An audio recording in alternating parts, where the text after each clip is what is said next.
Nestle जा सकता है और लीवर इस समय मयूरेश, आपका क्या व्यू है दोनों को एक साथ जरा रखते हैं, नेस्ले और लीवर? लीवर ने एक्चुअली काफ़ी आउट परफॉर्म किया, लेकिन ये पिछले 1-2 महीने में ये बात भी क्लियर है कि पोजीशनिंग काफ़ी थी, तो इस डिक्लाइन में बाय करेंगे लीवर? नहीं, इनफैक्ट मैं पालवे जी के साथ रहूंगा अनुज। आई थिंक अगर नंबर्स का कंपैरिजन करें तो आई थिंक थोड़े निराशजनक नतीजे जरूर रहे एचयूएल के, और उनकी कमेंट्री भी थोड़ी कॉशियस रही है। एक डिफरेंशिएशन फैक्टर बहुत क्लियर जो आता है, Nestle is more urban consumption story. तो अगर रूरल स्लो डाउन आ जाएगा तो शायद HUL and other peers might get hit more than Nestle, क्योंकि नेस्ले का जो एक वॉल्यूम इंपैक्ट है बिकॉज ऑफ अर्बन कंजम्पशन, ये शायद बरकरार रहे।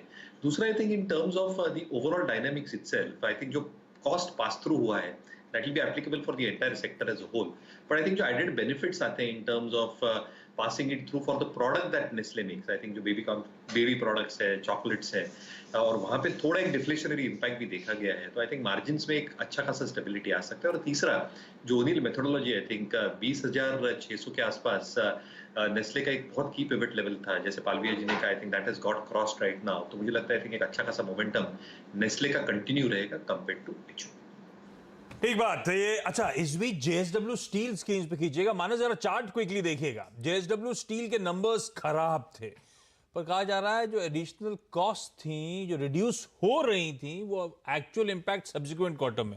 रॉ मटेरियल कॉस्ट रिड्यूस हो रही थी कम पेस में और स्टील की कीमतें ज्यादा गिर गई, इसीलिए नंबर खराब थे। लेकिन सब्सिक्वेंट क्वार्टर में मैनेजमेंट कॉन्फिडेंट, हालात पटरी पे। दिन के हाईज पर, दिन के क्या सेशन के हाईज पर जेएसडब्ल्यू स्टील मानस कैसा स्टैक्ड अप चार्ट्स पे, खराब नंबर्स पे इस तरह का परफॉर्मेंस है। देखिए, एक पॉजिटिव चीज है कि पिछले मंथ के लोज को स्टॉक ने ब्रीच नहीं किया, जब गिरावट देखने को मिली अभी कुछ दिन पहले। कल भी लास्ट सेशन में भी हमने गिरावट देखी, फिर भी 615 के लेवल्स को स्टॉक ने ब्रीच नहीं किया। तो मेरा समझना है कि अगर किसी के पास लॉन्ग पोजीशन है तो 610 के स्टॉप लॉस से यहाँ पर आप बने रह सकते हैं, लेकिन फ्रेश खरीदारी की राय केवल 645 के ऊपर रहेगी। जब 200 दिनों का मूविंग एवरेज ब्रेक होगा तभी फ्रेश खरीदारी